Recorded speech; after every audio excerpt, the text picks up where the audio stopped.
Now,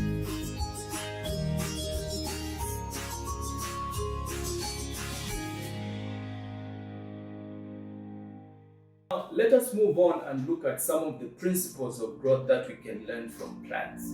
We all know that plants grow, and there are certain things that they require for them to reach their full potential of growth. So these principles can also be applied in the different areas of growth that we just identified. So we can learn a few principles from plants, and these are the principles that I want us to consider now. So the first principle that we'll look at is the fact that growth for plants begins with death, and often in a dark and isolated place. Now you might be wondering, this sounds a bit morbid. What do I mean by growth begins with death? You understand that for a plant to grow, for a seed to germinate, it first needs to be buried. And that burying is what symbolizes the death of that seed and the beginning of new life. It is quite the same even for Christians. Before we become Christians, we die to our old life and we are born in a new life. We are born to a new life in Christ. It is the same even for growth. If we are to grow and to reach our full potential, we must die to certain things that might hinder our growth. This might mean that we might need to make certain sacrifices that will enable us to grow faster or that will facilitate our growth. These sacrifices might be habits that we need to let go of.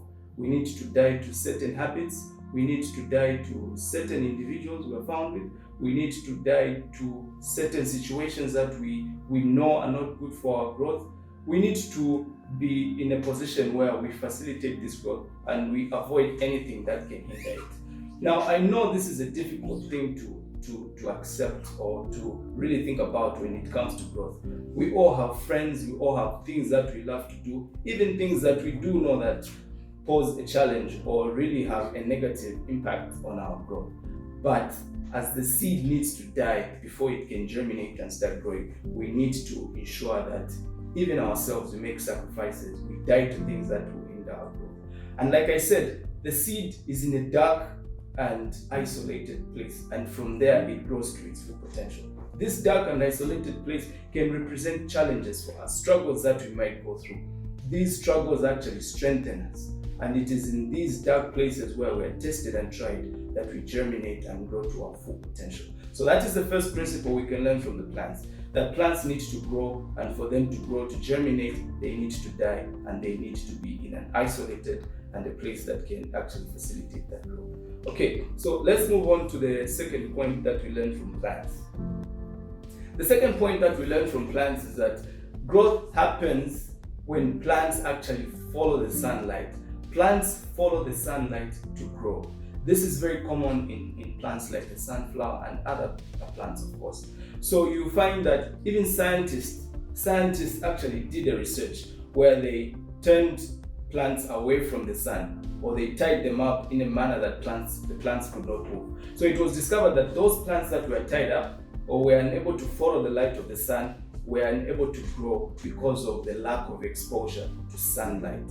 So what does this mean for our growth or for our lives? What this means is that for us to grow, we need also to follow the light.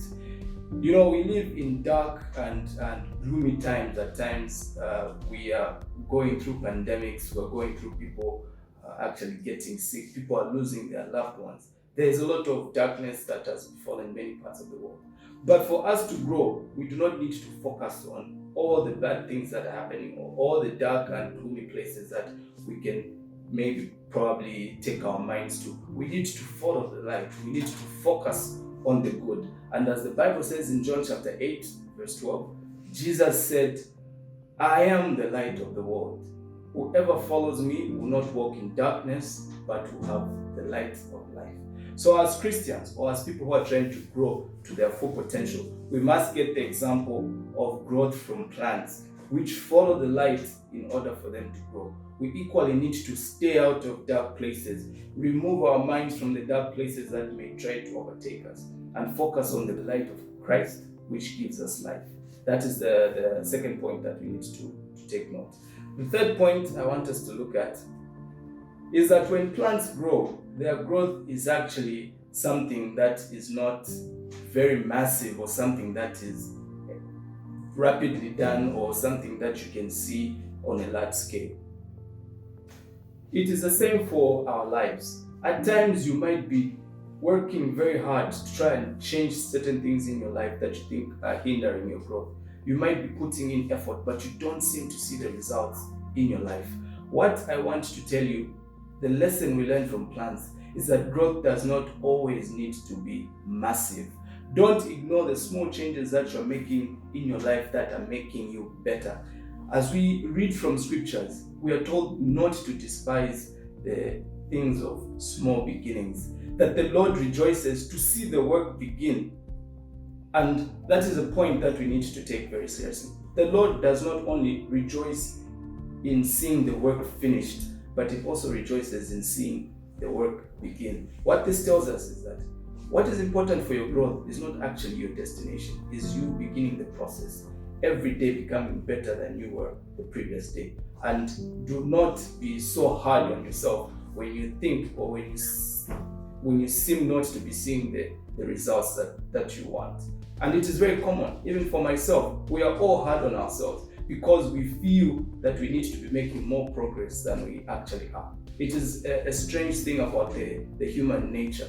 We are kinder to other people and at times a bit harsh on ourselves and some of the successes that we actually score. We tend to overemphasize our failures. So remember, growth is something that takes time, something that happens in small increments. So you might not be actually seeing the growth in your life, but be rest assured that if you are making the effort, if you are making each day better than the previous day, then you're making good effort that even the Lord Himself rejoices in, knowing very well that you're committed to your growth.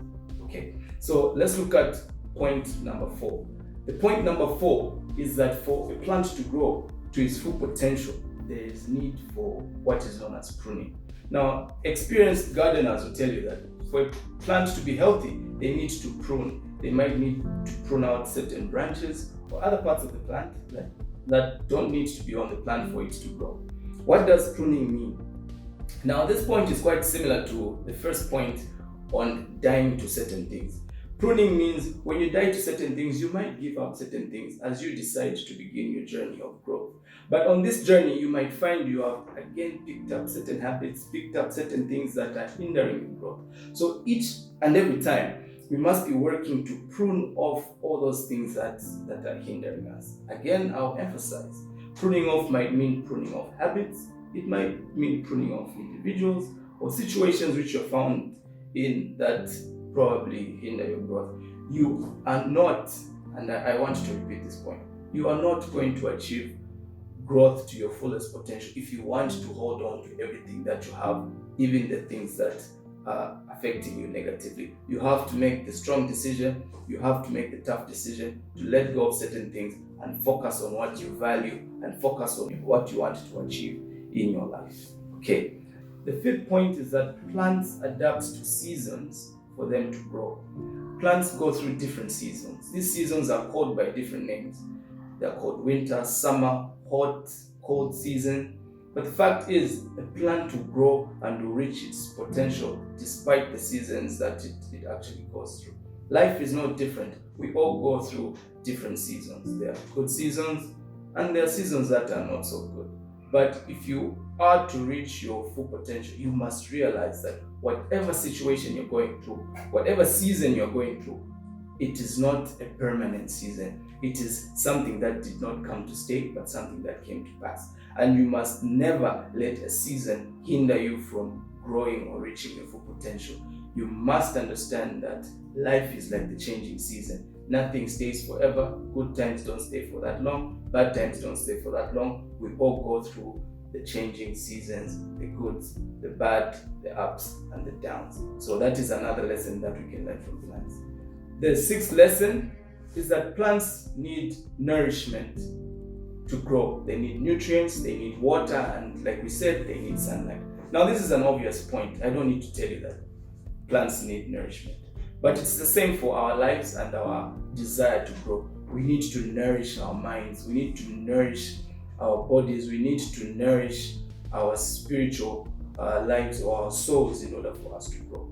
It means we need to focus on feeding our minds, feeding our bodies and our souls or spirits with things that help us grow and nourish us. This might be things that we read in books, this might be music or information we listen to, or people actually that we spend time with. So the next time you want to open a book or play a song, or maybe call a friend so that you hang around with them, I want you to ask yourself, is this book, song, or person going to nourish me? Are they going to encourage my growth? Or will they lead me to things that might take me back or destroy my potential to grow? That is what is a critical point. And this might be, if anything, a very important point when it comes to our lesson today. You will not achieve your full potential or grow in the absence of nourishment. But this nourishment has to be the right kind of nourishment. You have to read the correct books. You have to listen to the right music.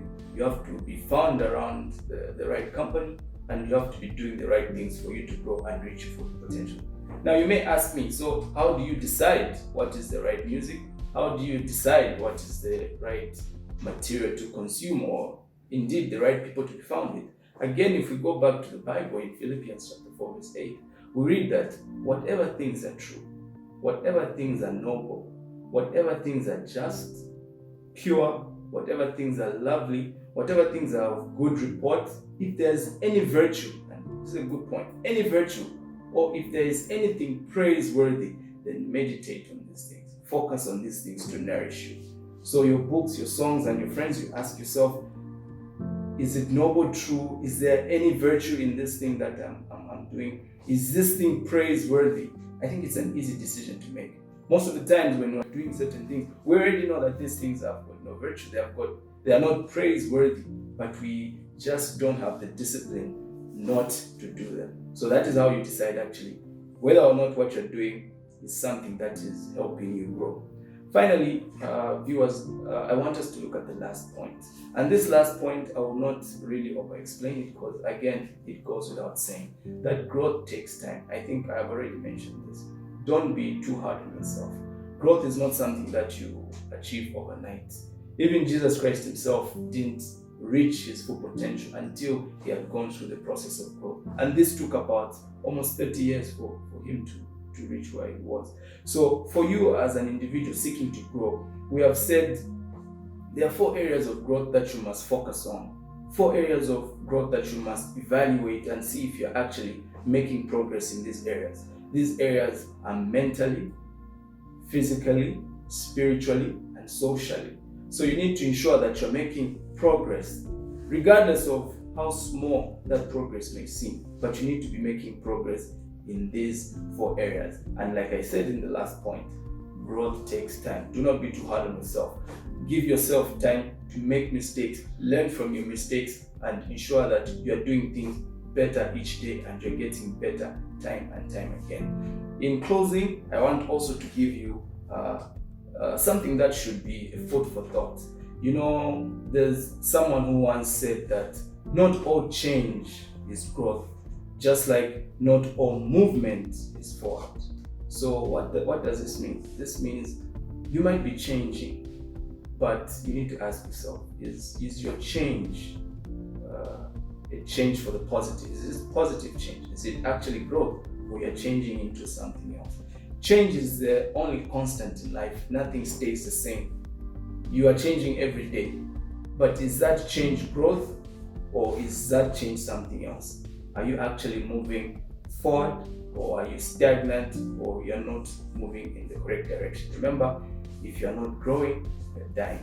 Thank you for listening. We hope you subscribe, like these videos, and stay tuned for more lessons as we look at the different areas of growth and how we can achieve growth spiritually, physically, socially, and of course, physically. Thanks for being with us.